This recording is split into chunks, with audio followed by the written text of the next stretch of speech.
안녕하세요. 사연 읽어주는 남녀입니다. 오늘도 와주셔서 감사드리며, 그럼 오늘의 사연 바로 시작하겠습니다. 안녕하세요, 여러분. 우리네 사자성어에 희노애락이라는 말이 있죠.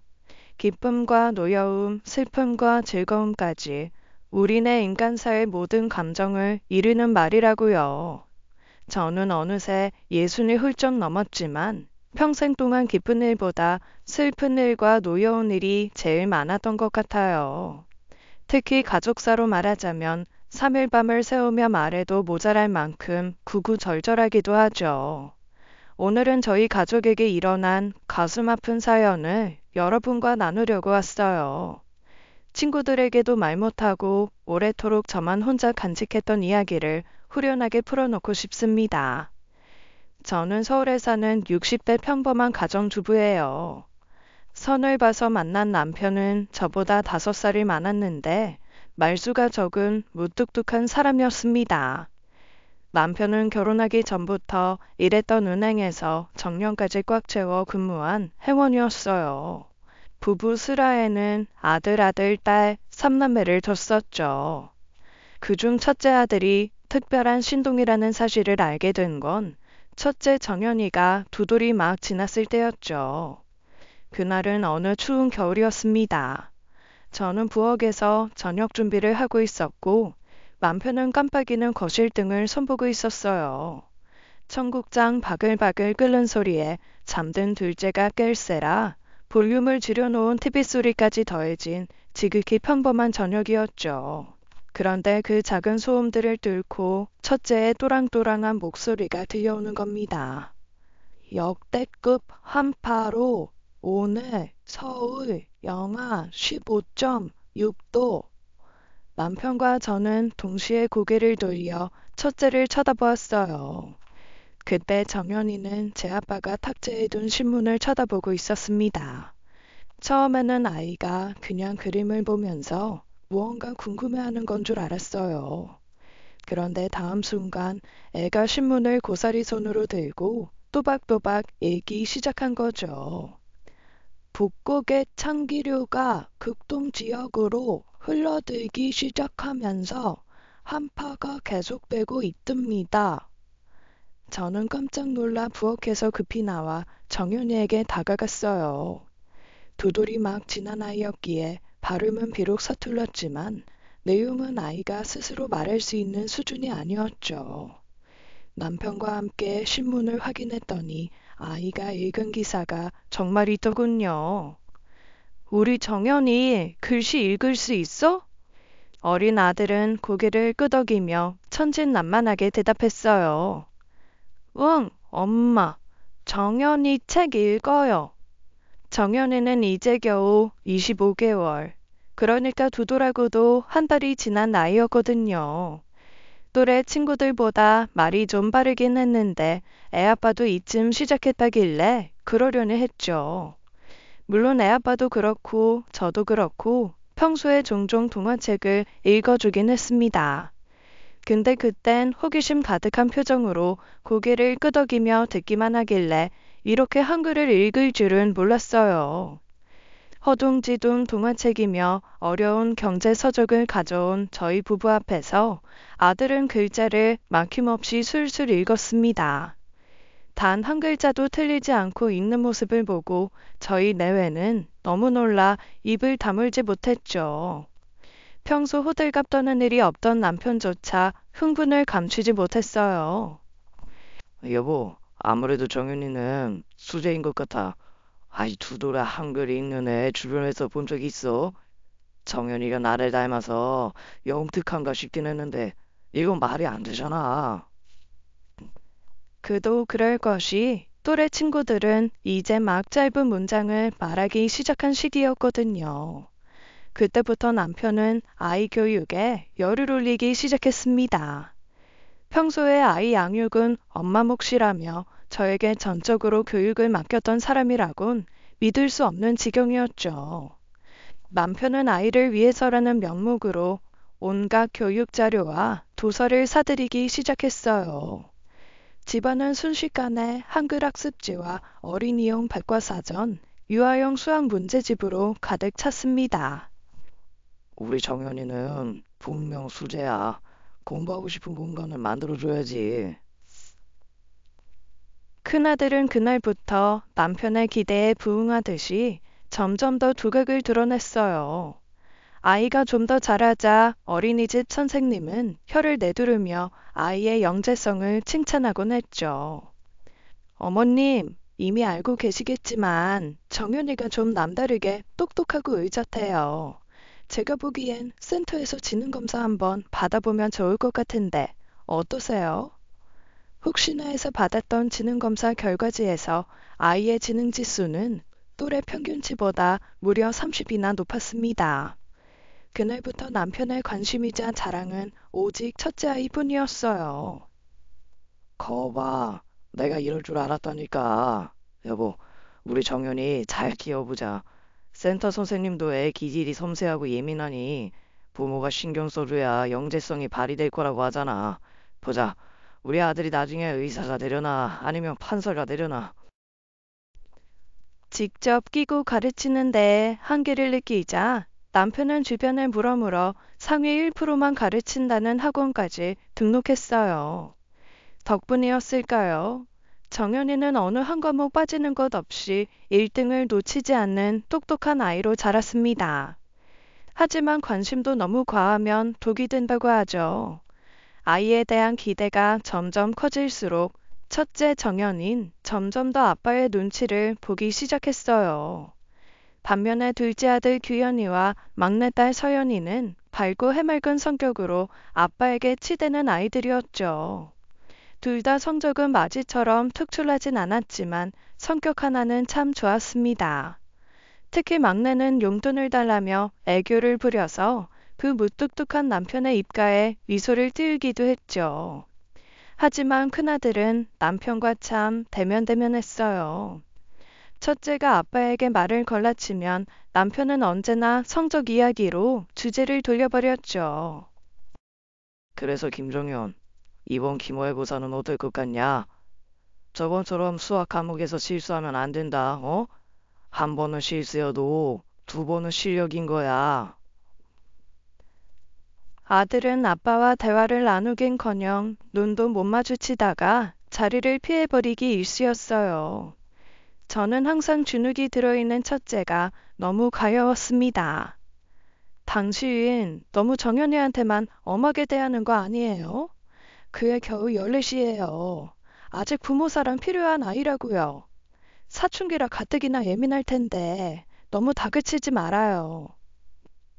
그게 무슨 소리야? 정연이가 다른 애들이랑 같아?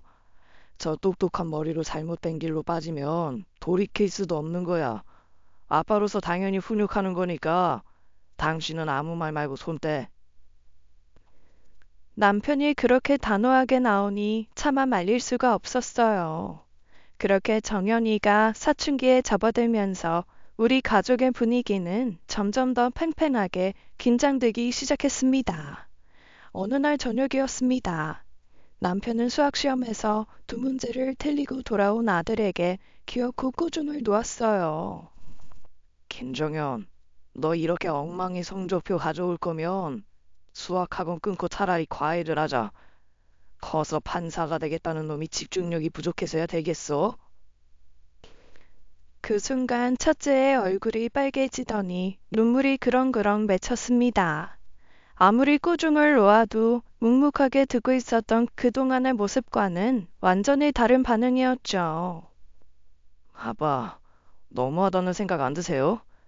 규현이는 수학시험에서 거의 반타작 맞아오고 서연인 수행평가에서 빵점을 맞아도 별말 없으셨잖아요. 저는 고작 전 과목에서 두 문제 틀린 건데 왜 저만 자꾸 혼내시냐고요. 이 녀석아, 어디서 애비한테 대들어? 너 내가 그렇게 가르쳤어? 아빠는 왜 늘 저한테만 이렇게 엄격하세요? 저는 아빠가 너무 무서워서 눈을 마주치기도 힘들어요.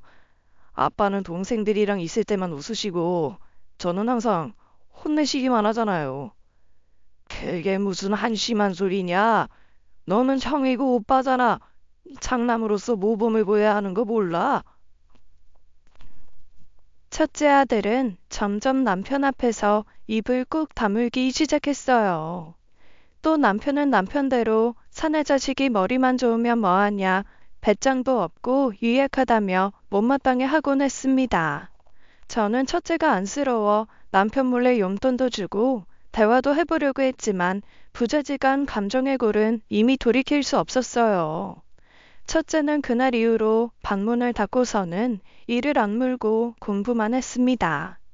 지금 생각해보면 제 유일한 돌파구가 공부뿐이라고 생각한 것 같아 가슴이 미어지네요. 우리나라에서 제일 좋다는 대학교에 떡하니 합격한 아들은 사법고시에 2해 만에 붙었습니다.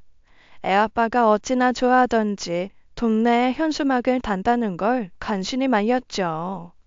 그렇게 떨어져 살면서 1년에 한두 번만 보다 보니 부자 간의 사이가 좀 좋아지나 싶었어요. 그렇게 쌓이고 쌓인 오해와 감정의 골이 결국 터진 날은 구정이었습니다.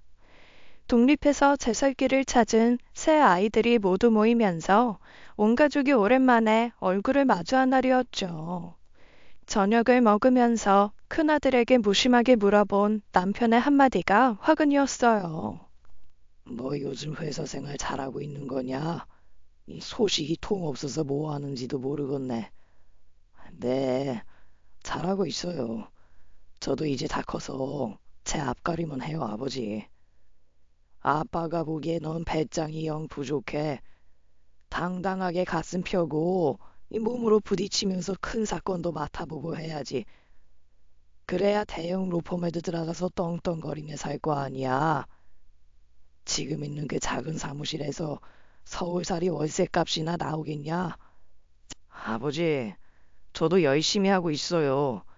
그런데 아버지는 왜 항상 저한테만 그렇게 박하세요? 저는 왜 30이 넘어서도 아버지 눈치를 봐야 하는 거냐고요. 이 녀석이 정말 몰라서 물어. 네가 우리 집 장남이잖아. 장남은 집안 기둥인 거야. 너는 항상 네 생각만 하고 가족 생각은 안 하냐? 이기적인 놈. 남편의 말에 첫째는 쨍소리가 나도록 식탁에 수저를 내려놓았습니다. 그동안 억눌렸던 감정이 폭발한 것 같았어요. 가족이요? 아니요. 아버지 자존심을 위한 거잖아요. 저는 어릴 때부터 아버지가 늘 무서웠어요. 성적이 떨어지는 것보다 아버지 기대에 못 미치는 게 더 두려웠다고요. 다 너 잘 되라고 그런 거다. 이거 지금 이렇게 사는 게 누구 덕분인데? 이 못난 놈 같으니 그렇게밖에 못 받아들여? 코피 터져라 공부해서 1등 성적표 받아오면 아빠가 동생들처럼 머리를 쓰다듬어 주실까 기대했죠. 근데 아버지는 엄한 얼굴로 항상 더 잘해야 한다고만 하셨잖아요. 저한테 한 번이라도 잘했다, 수고했다, 칭찬해 주신 적 있으세요? 그 순간 저희 가족은 모두 잠시 말을 잇지 못했습니다. 그도 그럴 것이 난생 처음 들어보는 첫째의 진심이었거든요. 내 새끼 찢어지는 가슴도 모르고 상황을 외면했던 어미로서 너무나도 참담한 심경을 느꼈습니다. 남편은 떨리는 목소리로 이야기했어요. 이제 와서 그런 얘기를 해봤자 무슨 소용이 있겠냐? 네 말대로 다 컸으니 네가 알아서 해라. 그 말과 함께 큰아들은 자리를 박차고 일어섰습니다. 저는 급하게 손을 뻗어 큰아들을 붙잡으려 했지만 옷자락조차 잡지 못하고 허공을 가르고 말았죠. 아들의 눈에서는 눈물이 질질 흘러내리고 있었어요. 알겠습니다. 그럼 이제부터는 아버지 기대에서 벗어나 저도 제 인생 살겠습니다. 예, 정연아. 그렇다고 이렇게 가면 어떡하니? 정연아.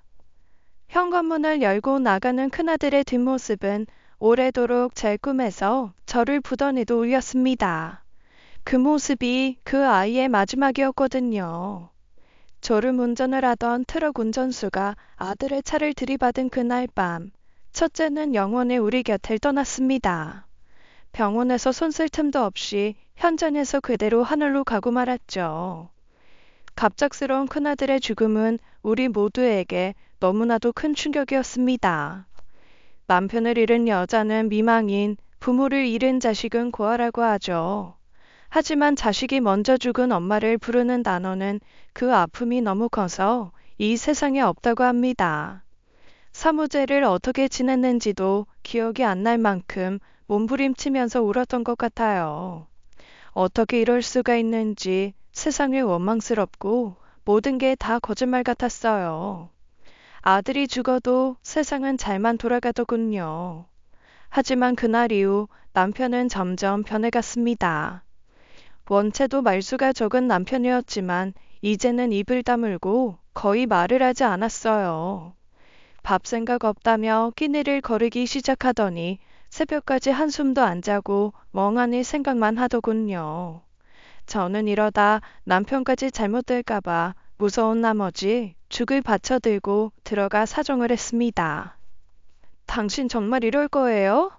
이러다가 당신까지 잘못되면 나는 어떻게 살려고 이래요?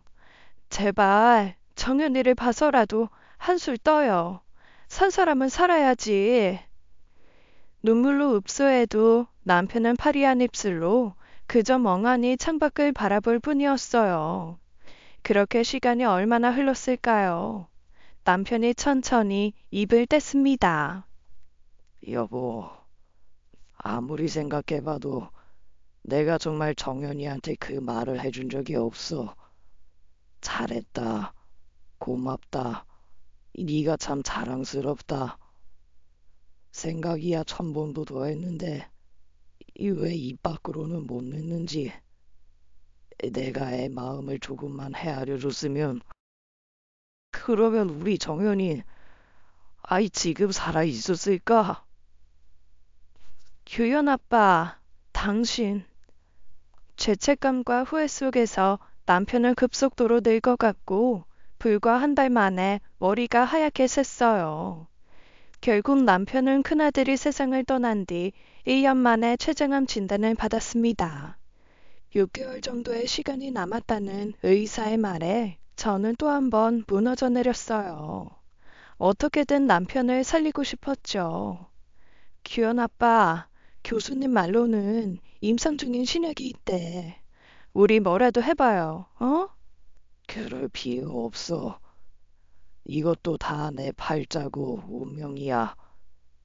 정연이 따라가서 진심으로 사과하라는 게지. 남편의 눈에는 이미 삶의 의지가 보이지 않았습니다. 아들, 딸이 눈물로 읍소해도 남편은 수술도 약도 거부하고 그저 하루하루 버석하게 말라갈 뿐이었어요. 그렇게 2달도 채 되지 않아 남편은 허망하게 세상을 떠나고 말았습니다. 이제 세상 천지에 남은 가족이라곤 저와 아이들 뿐이었죠. 남편마저도 떠난 뒤로는 정말 더 이상 살아갈 힘이 없더군요.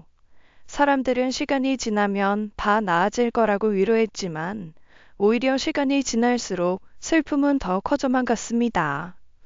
아침이면 커튼 사이로 스미는 환한 햇볕이며 제잘되는 아이들 소리가 그때는 왜 이렇게 원망스러웠을까요? 밥을 먹는 것도 잠을 자는 것도 저에게는 버거운 일일 뿐이었습니다. 제 사정을 아는 지인들이 저를 어떻게든 밖으로 끌어내려고 했지만 그럴 겨를이 없었어요. 저는 방에 틀어박혀 휴대폰마저 꺼버리고 세상과 벽을 쳐버렸습니다. 고기를 입에 대지 않은 지가 며칠이나 지났지만 전혀 배가 고프지 않더군요. 이대로 눈을 감고 세상에서 사라질 수만 있다면 영 나쁜 일만은 아닐 것 같았어요. 그런 저를 세상으로 다시 끌어낸 건 작은 아들이었습니다. 제가 통 연락이 되지 않자 집으로 찾아와 창문을 넘은 거예요. 저를 거칠게 흔들어 깨우는 손길에 저는 문득 눈을 떴습니다.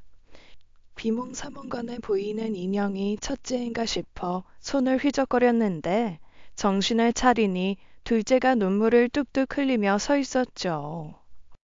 엄마, 정말 이러실 거예요? 서연이가 일도 때려치고 쫓아온다는 거 간신히 말렸어요.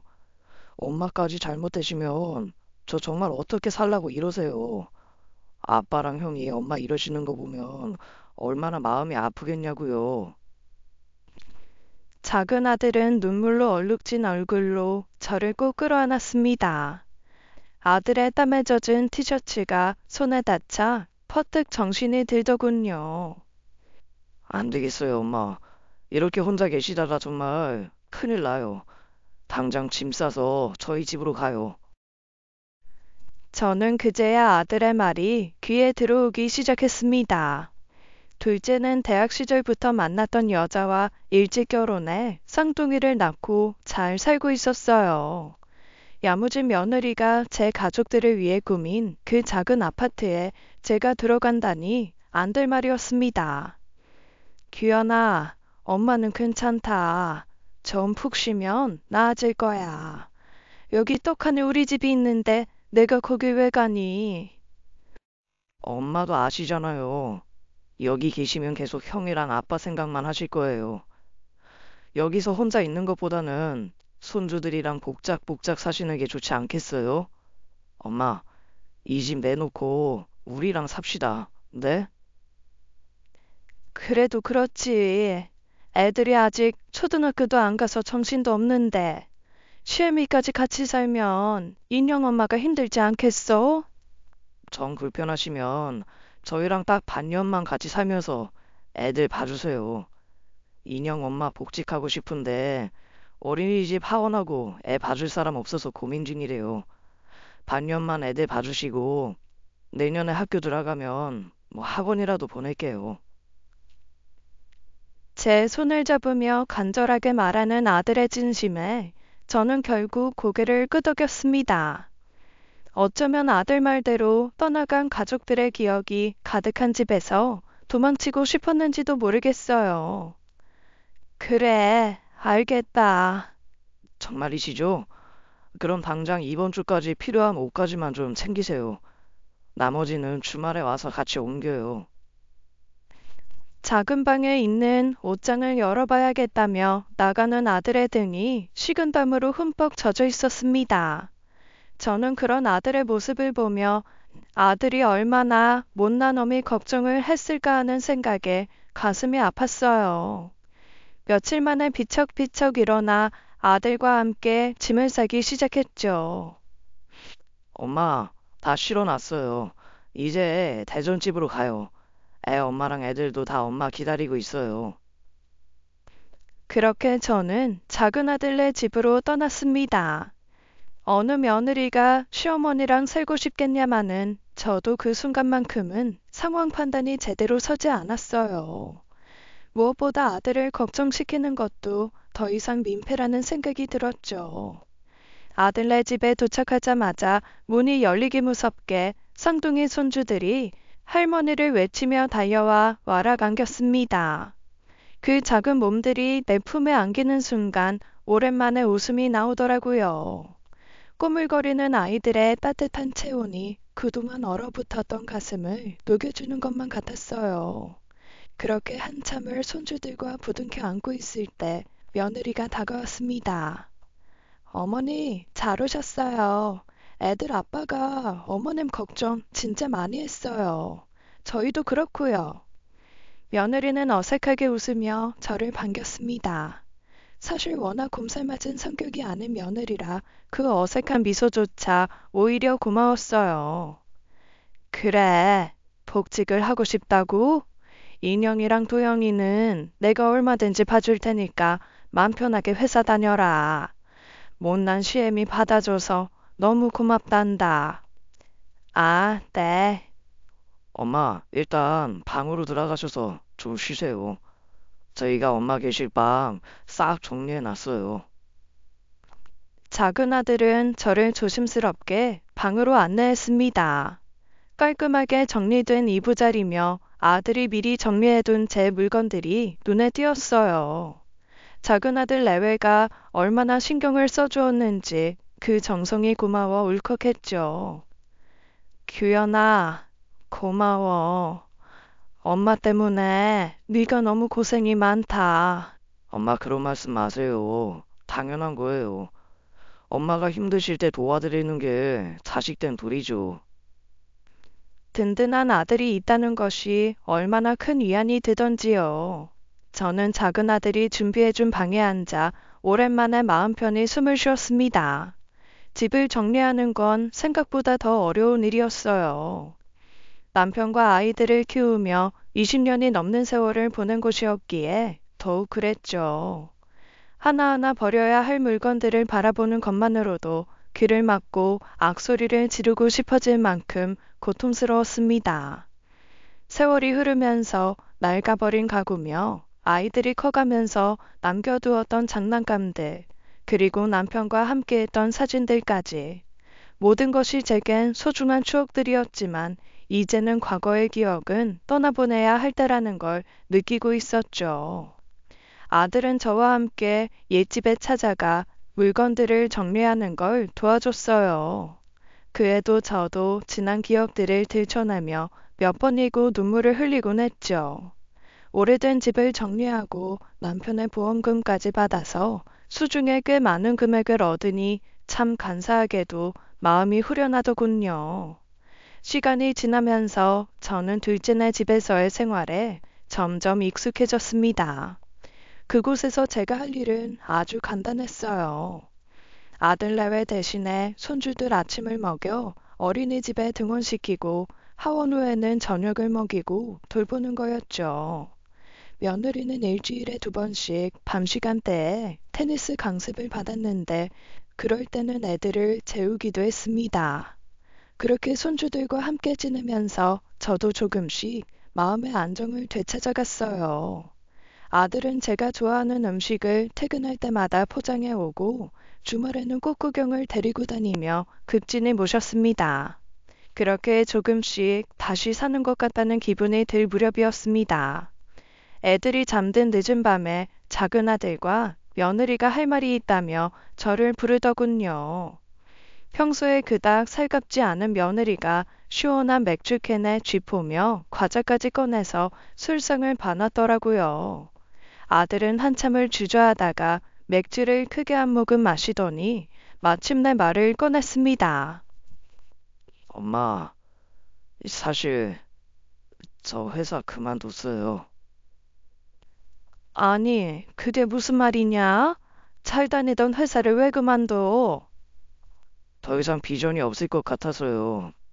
그래서 퇴직금 받은 걸로 요새 잘 나가는 프랜차이즈 음식점을 좀 해보려고 하는데 저희가 모아놓은 돈으로는 창업 자금이 좀 부족해요. 어머님, 갑자기 돈 얘기 꺼내서 죄송해요. 그런데 정말 좋은 기회라. 마침 목 좋은 자리가 나기도 했고요. 어머님께서 조금만 도와주시면 저희 정말 효도할게요. 아들 내외의 말을 듣고 저는 깊은 고민에 빠졌습니다. 이미 집을 정리하면서 큰 돈을 손에 넣었지만 제 노후를 위해 저금해둘 생각이었거든요. 하지만 아들이 이렇게 간절하게 부탁하는데 엄마로서 어찌 모른 척할 수 있겠습니까?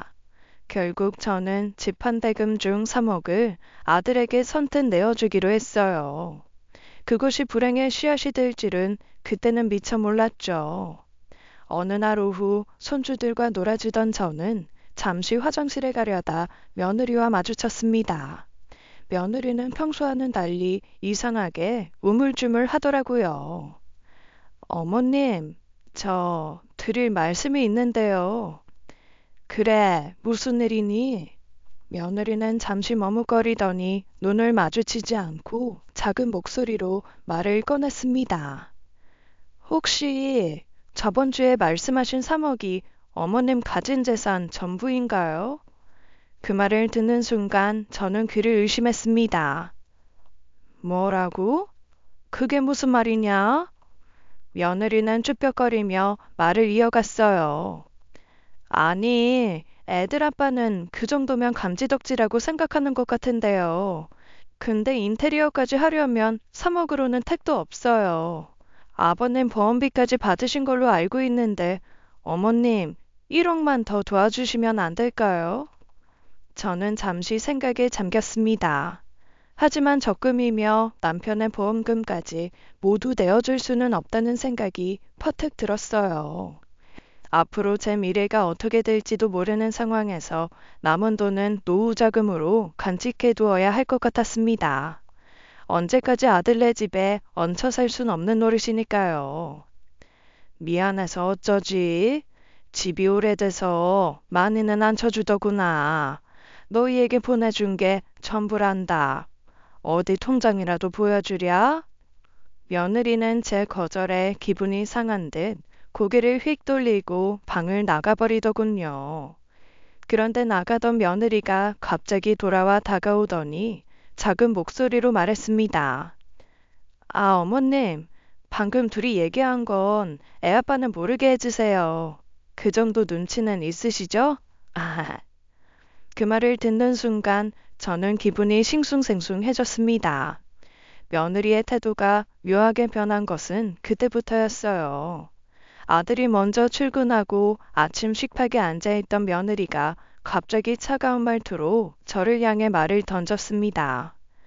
어머니, 거실에 계시는 시간을 좀 줄이시면 안 될까요? 애아빠는 말을 안 했지만 저희도 퇴근하고 나면 좀 쉬고 싶거든요. 그 말을 듣는 순간 가슴이 철렁 내려앉는 것 같았습니다. 며느리의 말투는 예전과 전혀 달랐고 그 안에는 분명 저를 배척하는 의도가 담겨 있었어요. 저는 어쩔 수 없이 고개를 끄덕이며 대답할 수밖에 없었습니다. 알겠구나. 불편했다면 미안하다. 그날 이후 저는 며느리가 퇴근하고 돌아오는 저녁 8시가 되면 피곤하다는 핑계를 대며 방으로 들어갔습니다. 영문을 모르는 작은 아들은 왜 방에만 계시냐고 물어봤지만 저는 그저 피곤해서 그런다고 둘러댈 수밖에 없었어요. 며느리는 밤늦게 기름기 많은 야식을 만들어 먹고 보란듯이 싱크대에 그릇들을 그대로 두고 출근하곤 했습니다. 저에게 설거지를 시키려는 듯이 너무 선명하게 보였죠. 그날 이후로 며느리는 아들이 없는 틈을 타서 은근히 저를 구박하기 시작했습니다. 첫 번째는 당연하게도 집안일 문제였어요. 어머님, 집에 계시면서 어떻게 청소기 한번 안 돌리셨어요? 내일부터는 청소기 돌리고 물걸레질도 쉬엄쉬엄 해주세요. 빨래도 흰 빨래랑 색깔 빨래 나눠서 돌려주시고요. 하루 종일 집에 계시는데 그 정도는 해주실 수 있죠? 또 다른 날은 애들 문제로 타박을 했습니다. 애들이 저녁으로 햄버거를 먹고 싶다고 쫑알쫑알 난리를 치기에 감자튀김과 콜라가 있는 햄버거 세트를 사 먹였거든요. 애한테 콜라를 먹이면 어떡해요, 어머니? 저번에도 말씀드렸잖아요. 액상 과당 안에 설탕이 얼마나 들어있는지 모르세요? 애들 건강에 안 좋다고요. 이런 말을 들을 때마다 저는 점점 며느리가 저를 고용한 고용주의인지 헷갈리고 서글퍼졌습니다. 슬슬 시키던 집안일은 이제는 제게 완전히 넘어와서 며느리는 손도 까딱하지 않더군요. 한숨을 쉬며 설거지며 청소를 하면서도 당장 이 상황에서 솟아날 구멍이 없으니 막막했어요. 어느 날은 소피를 볼 생각에 눈을 떴다가 며느리가 밤늦게 누군가와 통화하는 걸 우연히 들었습니다. 며느리는 제가 듣고 있는 건 까맣게 모르고 볼멘 소리로 불평하고 있었어요. 아니, 노인네 방에서 냄새가 나는 것 같아. 늙으면 호르몬 냄새가 난다는데 그것 때문인가 봐. 이불도 3일에 한 번씩은 빨아야 되잖아. 나한테까지 옮겨 뺄까 봐 너무 싫어. 오늘 테니스 칠 때 나한텐 안 나지? 그 말을 듣는 순간 저는 적잖이 충격을 받았습니다. 그동안 며느리가 저를 탐탁지 않아 한다는 건 알았지만 이렇게까지 싫어할 거라고는 생각지 못했거든요. 혼란과 충격 속에 시간은 어느새 다음날 밤이었습니다. 아들은 약속이 있어 늦는다고 전했고 어린 손주들은 저랑 함께 자겠다며 제 엄마에게 조르고 있었어요. 엄마, 나 할머니랑 같이 잘래. 할머니가 재워주는 게 좋아. 나도 할머니, 인형이 토닥토닥 해줄 거죠? 네. 그럼 아유, 내 새끼들 할머니랑 같이 잘까? 하지만 며느리는 단호한 목소리로 아이를 타일렀습니다. 안 돼. 할머니랑 자면 니네가 밤에 칭얼대고 쉬마력 빼고 깨서 할머니도 잠 못 주무실 거야. 너희끼리 자야지. 말은 그렇게 하지만 며느리는 제가 무슨 병균이라도 된 듯 은근히 아이들의 손을 당겨 저에게서 떼놓더군요. 아이들을 방에서 꾸역꾸역 재우고 나오는 며느리를 보며 더 이상 참을 수 없다는 생각이 들었습니다.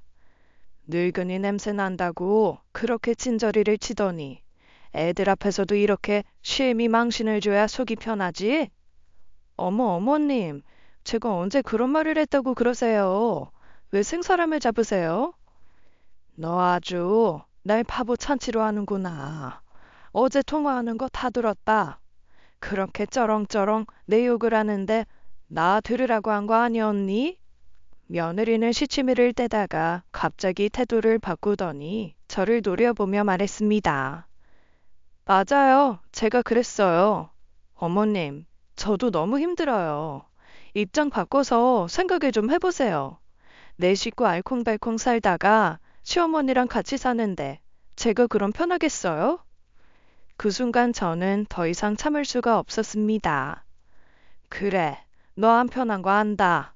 내가 집 구해서 금방 나갈 테니까 이쯤에서 그만하자.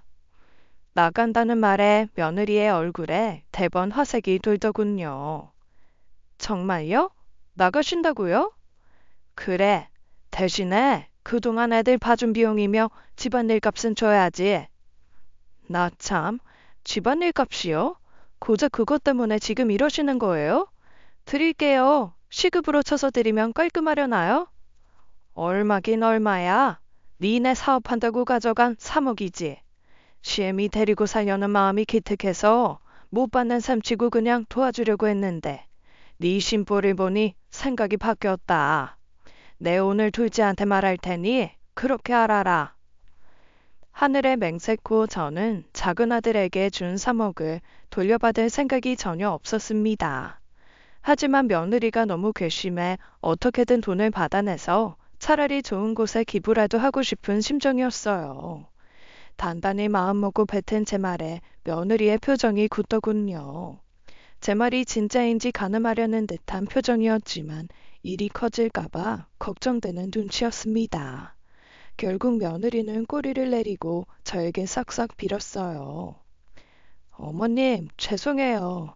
요즘 회사 일이 너무 힘들어서 제가 너무 예민했나 봐요. 왜 그런 거 있잖아요. 상대방이 먼저 자기 시댁 흉보기 시작하면 저도 뭐라도 해야 할 것 같은 분위기요. 그러지 말았어야 했는데 다시는 안 그럴게요. 인형 아빠한테는 말씀 안 하실 거죠?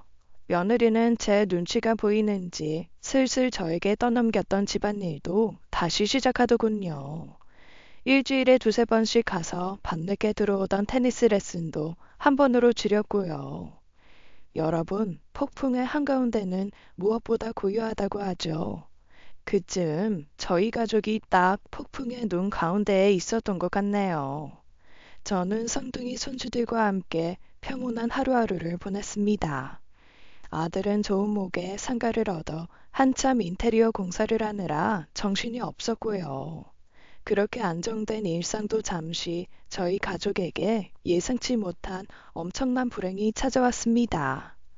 그날 걸려온 끔찍한 전화는 아직도 기억에 생생해요. 아이들을 어린이집에 등원시키고 막 숨을 돌리던 오전 시간이었죠. 모르는 번호로 전화가 오길래 안 받으려다가 지역 번호가 아들네 지역이기에 혹시나 해서 받았어요. 정규현 씨 어머님, 김재화 씨 되시죠? 아드님이 많이 다치셨어요. 지금 병원으로 빨리 와주셔야 할 것 같아요. 뭐라고요? 우리 규현이가요? 아이고, 세상에. 작은 아들이 낙상으로 구급차로 긴급 이송되었다는 연락이었어요. 상가 바깥쪽 창문을 닫다가 발을 헛디뎌 3층 발코니에서 떨어졌다고 했습니다. 저는 눈물을 흘리며 정신없이 병원으로 달려갔어요. 어찌나 손이 떨리던지 어떻게 택시를 타고 내렸는지 기억조차 못할 지경이었죠. 병원에 도착하자마자 저는 떨리는 손으로 의자를 붙잡고 다급히 물었습니다. 선생님, 우리 아들 규현이는 어떻게 됐어요? 선생님 제발 우리 아들 좀 살려주세요. 의사는 심각한 표정으로 저를 바라보며 무섭게 입을 열었습니다. 아드님은 낙상할 때 입은 충격으로 인해 뇌에 손상을 입었습니다. 현재는 호흡은 하지만 의식이 없는 상태인데요. 달리 말하면 식물인간이라고도 하죠. 유감이지만 당분간은 이대로일 가능성이 매우 높습니다. 저는 그 말을 듣고 머릿속이 하얘졌습니다. 너무나도 충격적인 소식에 눈앞이 아득해졌고 다리가 불려 주저앉을 뻔했어요. 선생님, 저희 아들이 식물인간이라고요? 그럴 리가 없어요. 아침만 해도 웃으면서 나갔었는데. 그래도 수술하거나 하면 눈 뜰 수 있는 거죠? 지금으로서는 수술도 불가능하고 정확한 예후를 말씀드리기 어렵습니다. 하지만 시간이 지나면서 뇌출혈이 잡히면 상태가 나아질 수도 있어요. 현재로서는 우리가 할 수 있는 최선의 치료를 다하고 있습니다. 좀 더 지켜보시죠. 저는 의사의 말을 들으며 멍하니 서 있었습니다. 멀쩡했던 아들이 식물인간 상태라니 믿기지가 않았어요. 저는 다급히 아들의 병실로 달려가 아들의 손을 붙잡았습니다. 아들은 그저 고요하게 잠을 자고 있는 것 같았어요. 이 현실이 제발 꿈이기를 바랐지만 아무리 기다려도 아들은 미동조차 없었습니다. 규현아, 아이고 규현아, 아침에 멀쩡하던 네가 왜 여기 누워있어? 제발 눈 좀 떠봐라, 응? 그날 이후 저는 매일같이 병원을 찾아가 아들의 곁을 지켰습니다. 언제 아들이 기적처럼 눈을 뜨고 깨어날지 모른다는 희망에 곁을 떠날 수가 없더군요. 주말이면 아들네 집으로 가서 빨래를 하고 갈아입을 옷을 챙겨오곤 했어요. 그런데 어느 날 빨래를 하러 아들네 집으로 간 저에게 며느리가 다가와 말을 걸었습니다. 그날따라 며느리의 표정이 사뭇 진지했어요. 어머님, 이제 간병하면서 왔다 갔다 하시는 일 그만하세요. 산 사람은 살아야죠. 며느리의 차가운 말에 가슴이 철렁 내려앉았습니다. 그동안 힘들게 마음을 붙잡고 있었던 날들이 한순간에 무너지는 기분이었죠. 며느리가 요새 부쩍 병원에 오는 횟수가 줄어든다 했더니 이런 생각을 하고 있으리라곤 상상도 못했어요. 얘가 무슨 소리를 하는 거야. 규현이가 저렇게 살아있는데. 간병을 안 하면 규현이 갑자기 깨어났는데 주변에 아무도 없으면 어쩌려고 그래. 솔직히 말할게요. 저도 너무 힘들어요. 애 아빠가 저렇게 누워있는데 애들 학교 보내야지, 돈 벌어야지. 제가 어머니처럼 한가하게 매일 병원에 갈 시간이 어디 있어요? 며느리는 제 앞에 작게 접힌 무언가를 던졌습니다. 대체 뭘 던진 건지 펴보니 꼬깃하게 접은 10,000원짜리 지폐 한 장이더군요. 황당하기 그지없었습니다. 이 돈은 차비를 하든지 택배비를 쓰던지 마음대로 하시고요. 당장 짐 싸서 나가주실래요? 그게 제가 오늘 꼭 드릴 말씀이에요. 뭐야? 너 지금 뭐라고 했니? 못 들으셨어요? 어머님, 이 집에서 꺼져달라고요. 아니, 이제 남편도 없는 마당에 어머님도 아니지. 그렇게 눈 부라리면 뭐 어쩔 건데요? 숨만 붙어있는 산송장인 아들한테 이르기라도 하시게요? 저는 며느리의 말을 듣고 순간적으로 아무 말도 할 수가 없었습니다. 이게 정말 내 며느리가 맞는가 싶어 두 눈을 의심하기까지 했죠. 네가 지금 무슨 말을 하고 있는지는 아니? 왜요? 나가달라는 게 그렇게 충격인가요? 어머님 편들어주던 효자 남편도 이렇게 몇 달을 주구장창 누워있는데 여기 있을 이유가 없잖아요. 그냥 좀 조용히 나가요. 나도 많이 참았으니까. 며느리는 저를 우악스럽게 떠밀며 현관문 쪽으로 끌고 갔습니다. 소나기 힘이 얼마나 강한지 팔목이 저릿저릿하게 아플 정도였어요. 한치의 망설임도 없이 저를 현관문 밖으로 밀어내는 그 순간 저는 비틀거리며 현관문 밖으로 나가 떨어졌습니다. 인형 엄마야, 아무리 그래도 그렇지. 이렇게 빈손으로 내쫓을 수는 없는 거야. 문 좀 열어봐, 얘. 저는 배를 누르고 현관문을 주먹으로 두드리며 소리쳤습니다. 이 상황이 도무지 믿기지가 않아서 손이 덜덜 떨리고 심장이 미친 듯이 뛰기 시작했어요. 그때 현관문 옆에 있는 인터폰에서 며느리의 날카로운 목소리가 들려왔습니다. 그만하세요. 더 이상 문 두드리시면 주거 침입으로 경찰 부를 거예요? 알았으니까 내 짐이라도 좀 챙기게 해줘라. 세상에 이런 법이 어딨니? 인형애미야. 하지만 인터폰에서는 더 이상 며느리의 대답이 들리지 않았습니다. 저는 가까스로 아들의 아파트를 걸어 나와 정문 앞에 있는 벤치에 주저앉았습니다. 손을 덜덜 떨면서 휴대폰을 꺼내 이 세상에서 마지막으로 남은 내 편에게 전화를 걸었죠. 엄마, 무슨 일이에요? 목소리가 왜 이래요? 저는 그동안 겪은 모든 상황을 딸에게 털어놓았습니다. 가슴 속에 뜨거운 불덩이가 들어앉은 것 같아 몇 번이나 멈추면서도 끝까지 이야기했죠. 제 이야기를 모두 들은 딸은 침착하게 말했습니다. 엄마, 거기서 잠깐만 기다려요. 내가 지금 당장 갈 테니까. 딸은 전화를 끊자마자 차를 몰고 저를 데리러 왔습니다. 차에서 내리는 막내딸 서연이의 얼굴을 보자마자 저는 그만 눈물을 터뜨리고 말았어요. 막내딸을 볼 면목도 없고 이렇게 늙어 자식들 집에 얹혀 사는 제 팔자가 너무 기구해서 그만 엉엉 통곡하고 말았죠. 엄마, 제가 왔잖아요. 당분간 우리 집에서 지내세요. 아무 걱정 마시고요. 막내야, 내가 무슨 면목으로 네 집에 얹혀 살겠니? 네 큰오빠랑 아버지 그렇게 돌아가시고 작은 오빠까지 이렇게 되니까 정말 꿈인가 싶다. 며칠만 신세지고 얼른 집 구해서 나가마. 네 새언니랑도 단판을 지어야 하고. 딸은 다리에 힘이 풀려버린 저를 일으켜 세우며 단호하게 말했습니다. 엄마, 그런 말 하지 마세요. 얹혀 살다뇨. 엄마가 새언니네 무급으로 살았어요? 가게 차리라고 3억씩이나 턱 보탰잖아요.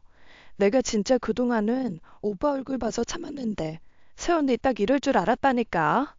새언니는 차차 해결하고 우리는 일단 집에 가요. 딸네 집에 도착해 제가 찬물을 마시며 좀 진정하자 딸은 며느리에게 전화를 걸어 따지기 시작했어요. 언니, 나예요. 진짜 미쳤어요? 오빠 이렇게 되니까 막 나가겠다는 거예요? 어떻게 환갑 넘은 엄마한테 꺼지라느니 온갖 막말을 하면서 등 떠밀어 내쫓을 수가 있어요? 하지만 수화기 너머의 며느리는 전혀 개의치 않는다는 듯 차갑게 대답하더군요. 이게 누구야? 싹바가지 아가씨한테 왜 전화 안 오나 했다. 이봐요 아가씨. 지금 아가씨가 결혼을 안 해봐서 모르는 거예요. 당장 남편 송장 치우게 생겼는데 아가씨 같으면 시모랑 같이 살겠어요? 난 이제 애들이랑 같이 내 인생 살아야겠다고요. 딸은 며느리의 당당한 태도에 더욱 화가 나서 소리쳤어요. 뭐? 송장? 야, 이 미친 인간아. 네가 사람이야? 아픈 사람을 이렇게 무시하고 모욕하는 게 말이 된다고 생각해? 너 당장 우리 엄마한테 사과해.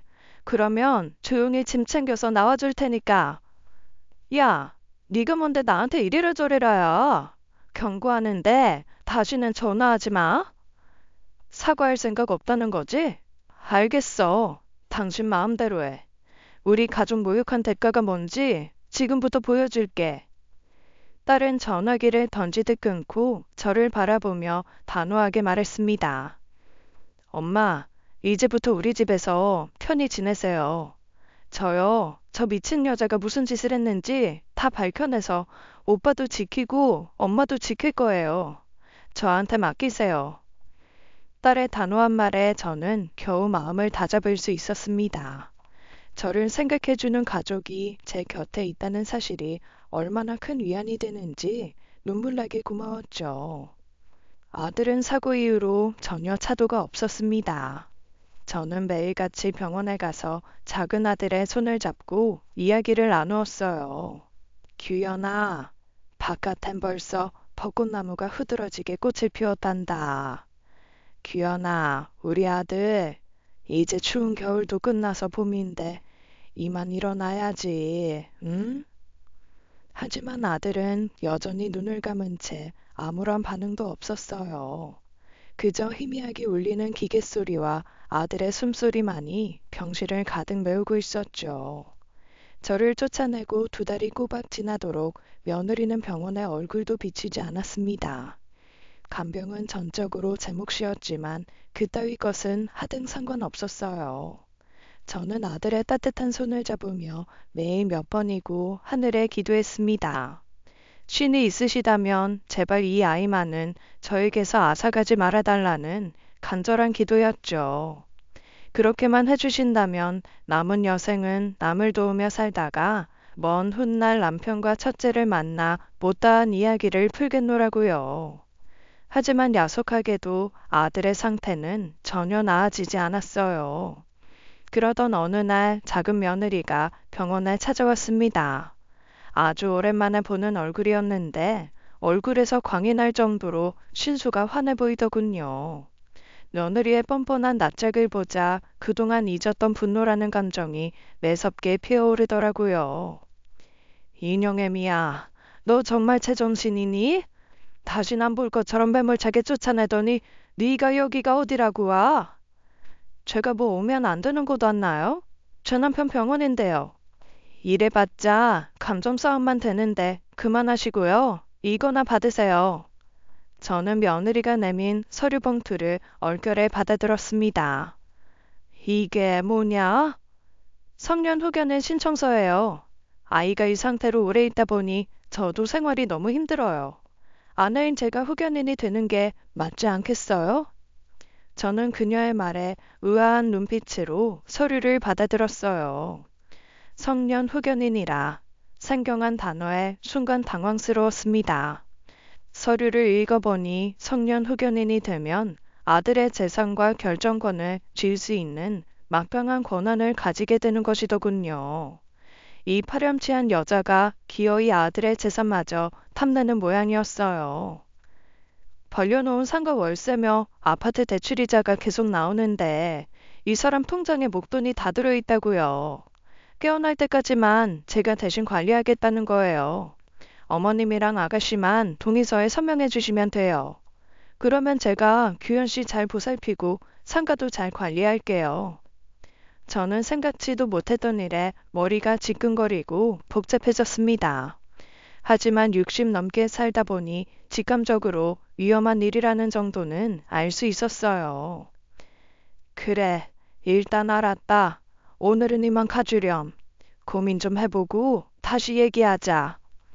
어머님, 애들을 봐서라도 잘 생각해보세요. 아셨죠? 우리 인형이랑 도영이 남들만큼은 키워야 되잖아요. 저는 다음 주에 다시 올게요. 며느리는 그 말을 하면서 빙글빙글 웃기까지 하더군요. 남편이 사고로 식물인간이 된 여자의 행색이라고는 믿을 수 없을 정도로 좋아 보였습니다.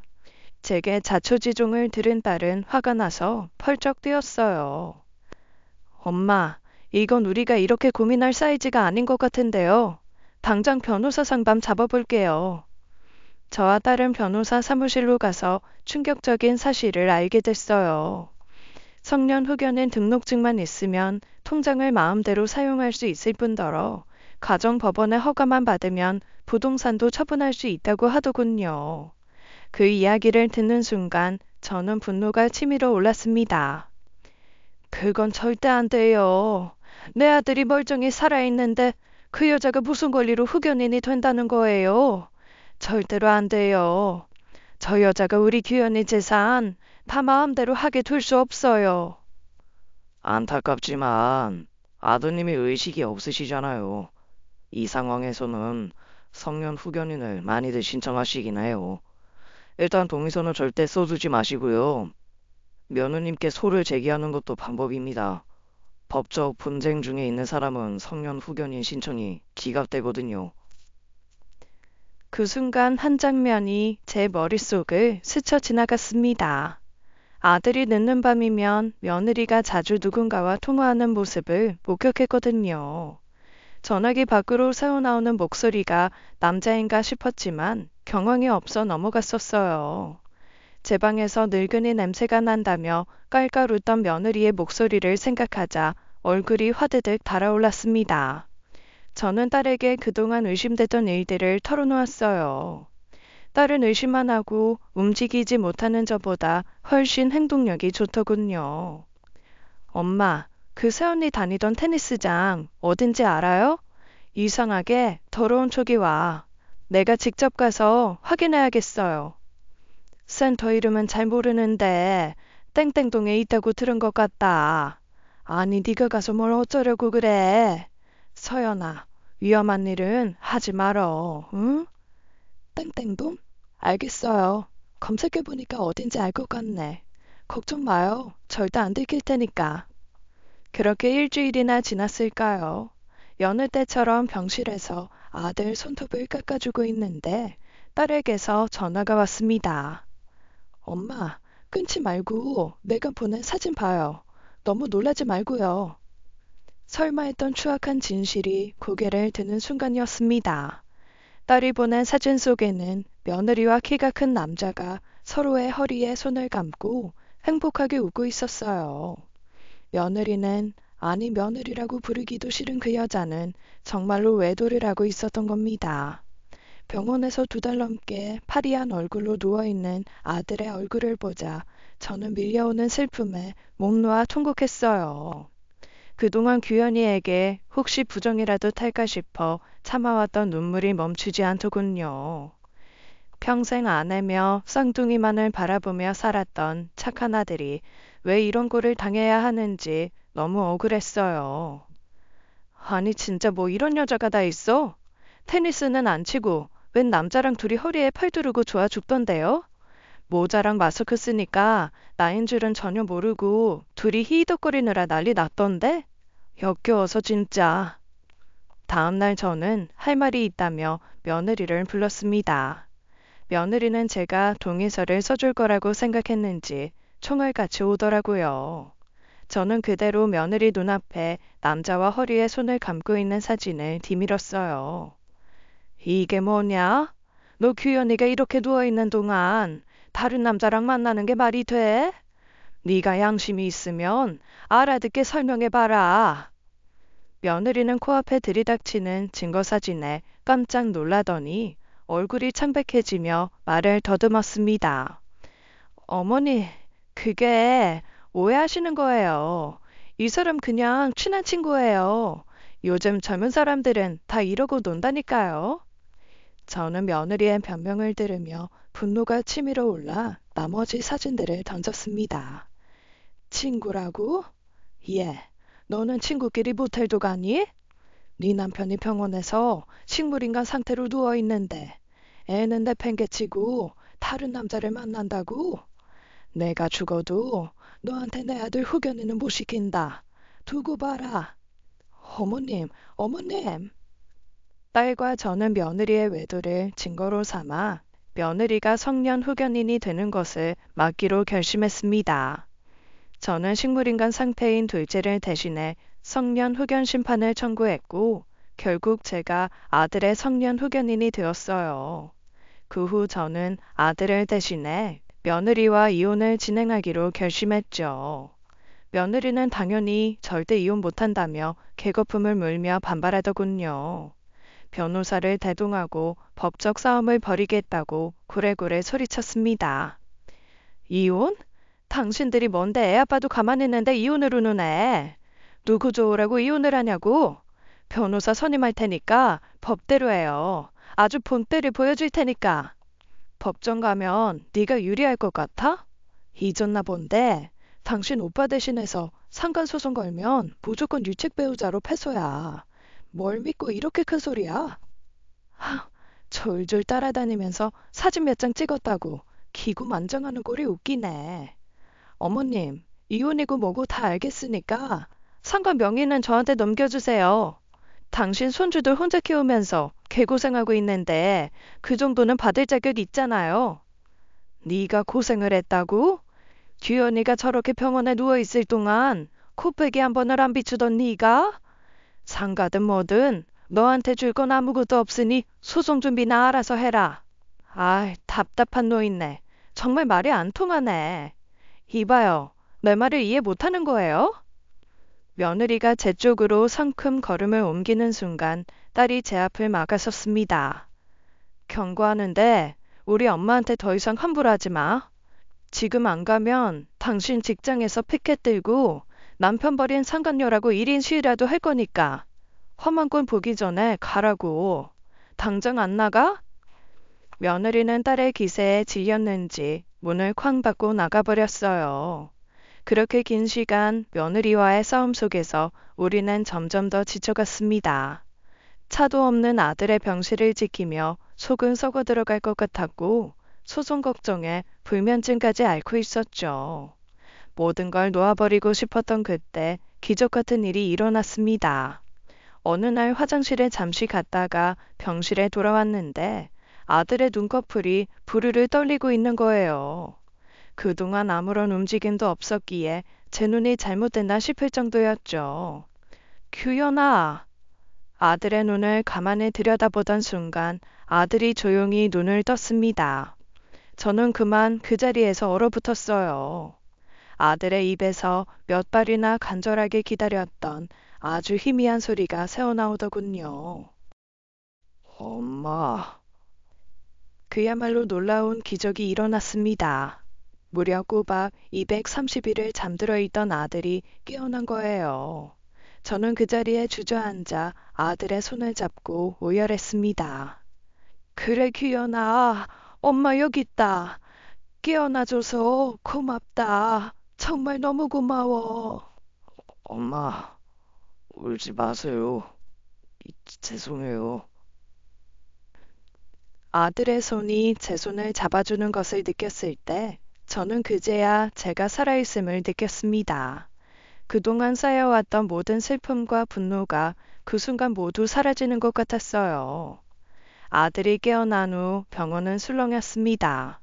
오랫동안 식물인간 상태였던 환자가 깨어나는 건 정말 기적 같은 일이라고 다들 한입 모아 말하더군요. 아들은 다음 날엔 손가락을 움직이더니 그 다음 날에는 오른다리를 까딱거릴 수 있었어요. 꿈에서도 그리던 움직이는 아들을 보니 세상이 모두 아름다워 보였습니다. 뇌출혈 때문에 아직 편마비 증상이 있으신데요.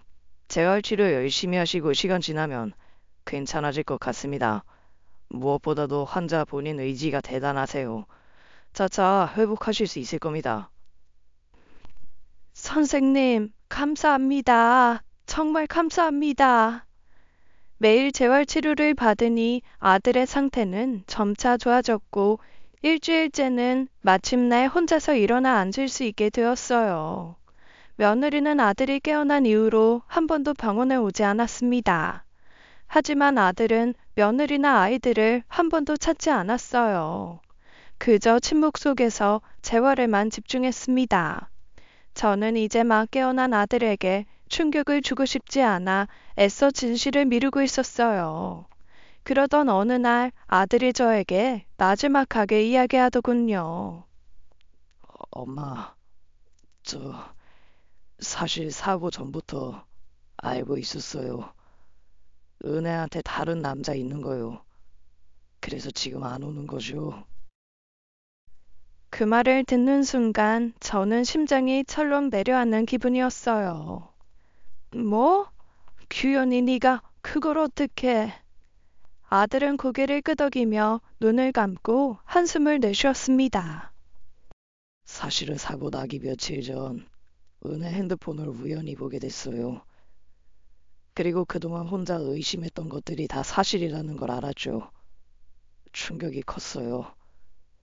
그런데도 어떻게 해야 할지 몰라서 그냥 참고 있었어요. 당장 가게도 열어야 했고, 무엇보다 우리 애들 엄마니까요. 저는 아들이 그동안 얼마나 고통스러웠을지 생각하며 가슴이 미어졌습니다. 아들은 사랑하는 사람에게 배신을 당한 상처를 가정이라는 이유로 혼자 견뎠던 거였어요.